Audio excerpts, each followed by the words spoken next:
Okay, so you guys are really pushing for some, like, serious self-improvement this week, huh? Yeah, looks like it. You want to dive deep into some pretty intense lifestyle stuff. Intense in a good way, though, right?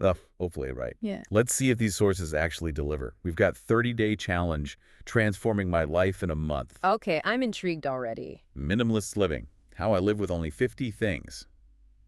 Whoa, that one's a bit radical, isn't it? 50 things! That's ambitious. I'm curious Yeah, how that me works. too. And to round it out, we've got how to build and stick to a morning routine that works. Mm. So basically, a complete life overhaul in one deep dive. You ready for this? Let's do it. I'm all about this positive changes. All right, let's start with these 30-day challenges. Have you ever tried one of these? Oh, tons. Some have been more successful than others, gotta be honest. Right, like what works, what doesn't.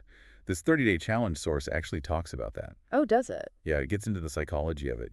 Short-term goals feel less daunting. You get those quick wins, which can be really motivating. Totally. It's so much easier to commit to something for a month than like a whole year, right? And 30 days is kind of that magic number for forming habits, apparently. Yeah, I can see that. Enough time to actually make a change, but not so long that you lose steam. Exactly. Now, switching gears completely. Minimalist living. Ooh, yeah, the 50 things thing. 50 things. Can you even Well, imagine? honestly, it kind of stresses me out just thinking about it. Right. But the minimalist living source paints a really interesting picture. It's not about deprivation. It's not. No, it's about, like, reevaluating what you truly need. There's this story about a woman who downsized.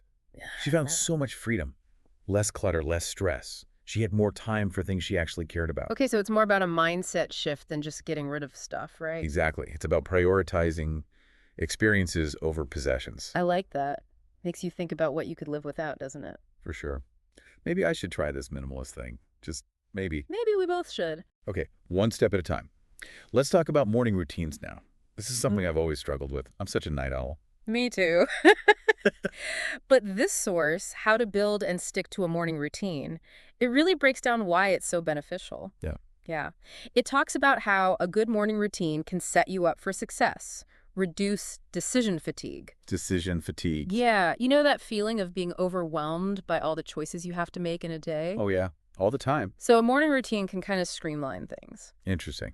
And what about specific routines? Does it give examples? Oh, yeah, tons, like starting with a glass of water, meditation, some exercise. And it even talks about this technique called the Pomodoro method. Pomodoro. That sounds familiar. It's a time management thing. You alternate between focused work sessions and short breaks. Oh, right. I've heard of that. Yeah, really helpful for productivity. Okay, so we've got these three approaches to, well, better living, right? 30-day challenges for quick wins, Hmm. minimalist living for, like, a simpler life.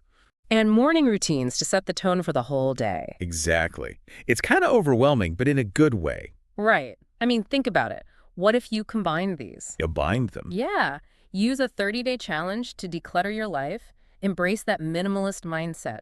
That frees up space and time to focus on a solid morning routine. Whoa. That's like a whole lifestyle transformation. It is. And it all starts with making those conscious choices. So for our listeners out there, feeling inspired, maybe a little overwhelmed, that's okay. The point isn't to do everything perfectly. Right. Just pick one thing, experiment, see what works for you. Exactly. Maybe try a 30-day challenge, ditch some clutter, or tweak your morning routine. See what kind of positive ripple effects you can create. Exactly. All right, well, that was an intense deep dive. We covered a lot today. Hopefully you guys are feeling motivated to make some changes. Yeah. Remember, small steps can lead to big transformations. Totally. And who knows, maybe we'll check in with you all in 30 days to see how your challenges are going. That's a great idea. We'll be here to cheer you on. Until then, happy intentional living.